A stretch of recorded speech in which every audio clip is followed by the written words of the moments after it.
So I don't know how many haircuts AMD investors are going to have to go through before we realize this company is not worth what we are paying for it. Myself included, I'm regretting that trade on AMD that I did $125 because AMD is now down to $109 and Google is not faring any better, even though they have one of the most ridiculous cash balance sheets in the entire Magnificent Seven. The natural question arises today, is the Magnificent Seven dead? Is AI dead? And we can dive into several of the earnings, AMD, Google, and Snapchat, to take a look at exactly what's going on in the sentiment of the market, as this sentiment of the market is absolutely in the dumpster, with the fear and greed index basically indicating a nice fearful market. No one is happy. If you guys are happy, throw a like on the video to show your support, and thank you so much for that. Without further ado, let's dive into what exactly happened with the man, the myth, the legend, AMD themselves. With a 109 share price at the time of recording this video, it was an okay earnings, right? So let's get this out of the rumor mill. Data centers did not do as well, and that is mainly why the stock is down. If we go to the 5-minute, you guys can see the initial reaction to AMD's earnings was actually good. The second that the data center revenue came out missing expectations, it was the only segment that really missed expectations. Well, it just plummeted from there, hitting lower lows and accelerating once it broke through the weekly level, right? We came down right to that weekly lower low, established that low, made a slightly lower low, and then blew it out completely. So this is essentially bearish. Now, for all those that are watching this and what AMD is doing right now, I can't tell you. You got to look for yourself. That's why you got to make smart financial decisions. If you guys want to gain more information and have a watch list, we also have it in the Discord. First 18 people to join and message us at the admin, basically just at one of them on the Discord, will be going out. It's a watch list that we're creating that's going to be behind a paywall eventually to increase the ability for you to have trade ideas. It's going to be behind a paywall. So, but for those that joined early on the Discord and these 18 people, they're going to get it free for the rest of their lives. So make sure you guys are one of them. But enough about that. AMD, what do you really need to do? Well, you need to get back above 112. If you get back above 112, then it's going to be a weekly failed breakdown, which is a bottoming pattern for AMD. Subsequently, if you fail to get really back above 112 and truly above 115 is where you really need to be to not be super bearish, because that is the 200-day moving average, and the stock is down roughly 50% from all-time highs, going back to this crazy all-time highs that they had on March 8th, 2024, almost 2 years ago. Wow, time flies. You're down roughly 52%. That is a pretty substantial haircut coming for AMD. I have a target down here for $97. That honestly may be where AMD is going. And that's why I didn't necessarily play AMD or Google, because I had a bad feeling about Google just looking how overextended it was. And boy, Google took a beating in after hours, not as much as AMD. Google is down 7%, AMD down 9% at the time of recording this. So really the question is, can you get back above 112.80 for AMD? That would be the weekly lower low not being established on a closing basis. So maybe we get a pump depending what the stock is doing. If it goes further down, like we've seen with some of the sentiment from other chip companies like Nvidia, where they lost $600 billion in one single day. Gotta love that one. I do hold Nvidia, full disclosure right there. But one of the things that I did notice is that AVGO in after hours was booming, absolutely booming, breaking through a new yearly high and establishing that gap fill. So definitely going to keep an eye on AVGO. It could be the next AMD to play that actually has really good fundamentals. We've covered this company a lot, but we're not going to dive into AVGO today. Let's get back to AMD and talk about why this candle is just crapula. Number one, we hit the 50-day moving average, instantly rejected off it, wiped out the weekly low or low. So closed below 112.80 on the week would essentially establish AMD's continuous bearish trend, and probably targeting $97 for that. I will most likely close my position even for whatever loss I have on it going into the following week, and probably never trade AMD again, because the cult is dead. It's not like Tesla where they just have insane cult mentalities. And speaking of Tesla, just take a look at this thing. You can't kill this thing. It's just amazing, right? You have all this bad news that circles around earnings, and you've done nothing but go sideways on Tesla. Proud for you guys, investors that are investors in Tesla.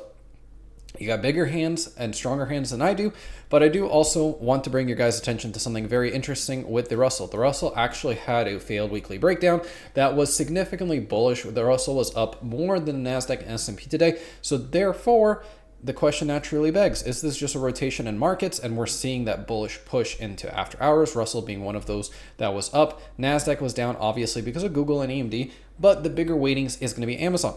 Amazon also did fall in after hours because AWS is one of Amazon's biggest revenue streams. And the question is AI going to be dead now?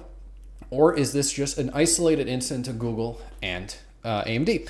Well, based off of AVGO and how Amazon's pulling back up in after hours, I would argue that that is just a single company issue.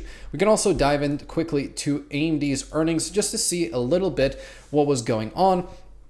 That we really see here between, they were expecting 4.1 billion for the data center revenue. They came in 3.9 billion. So not a huge miss, however a miss. So therefore AMD fell off a cliff.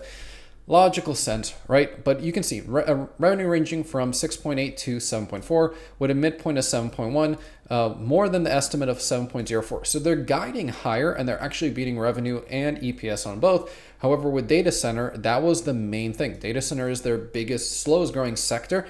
And as we've seen with a lot of these companies, AMD is not keeping up with NVIDIA, is not keeping up with the competition, as we saw with Intel. So the question is AMD basically stagnating, becoming another Micron that's going to have essentially like half a lost decade inside the stock? If you all traded Micron, you know what I'm talking about in 2017. That was a long hold. So the question is, are you going to be holding a bag with AMD?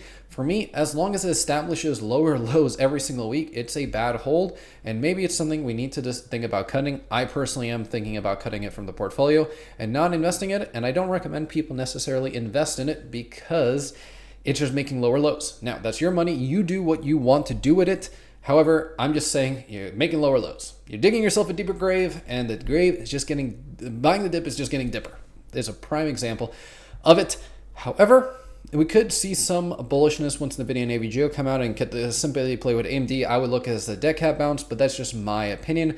Right now, AMD is a no buy for me and looking to close just to get some money back. I don't even want to get all my money back at this point. Well, I do, but I'm not hoping for that, especially. Let's see what AMD does. It get about 112, and that's pretty much a line in the sand. If you guys want to know more, join the Discord. We'll be talking about AMD, I'm sure. And then we can deep dive in the watch list and everything. So if you have a comment or question, throw it in the Discord as well, that you can get us answered directly to you. Now, let's talk about the big elephant in the room, which is Google. Google. What did you do? So let's talk a little bit about Google.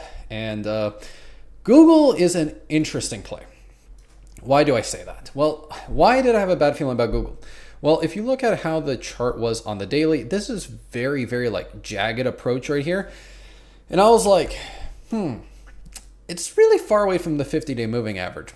I've seen this before, what happened with Google, and we come slamming down to the 50-day moving average, which was just hilarious and actually established a weekly lower low and failed weekly breakdown. This is why Google actually may be an interesting buying opportunity and why I think I may be going bullish on it and adding it back after I said I wouldn't trade Google. So hear me out on this one, guys.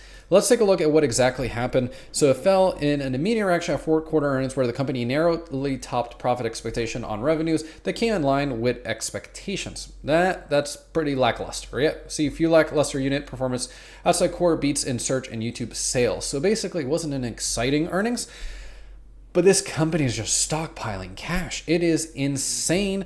And I see something mentioned here about a stock split. So let's take a look at stock split and see where we can get TQA after inline stock splits. So they're not mentioning necessarily anything here. If you guys know anything more about that, throw it in the comment section below. If Google is announcing a stock split right now, I don't see anything on here that's indicating it will be having a stock split, but crazier things could happen here. Someone could just putting that in the title for clickbait. But as we can see here, it spent a large amount on R&D. It's holding a huge balance sheet. It's a balance sheet king with cash oozing out of its pores. Yes, Google's financials are absolutely insane. And that's why I was really disappointed seeing them fall. But it could be an interesting buying opportunity if you guys have not added this company to your portfolio. It's been doing pretty well in the recent months, right after their big push out of December and just kind of stagnating. They've done absolutely nothing since the mid of December last year.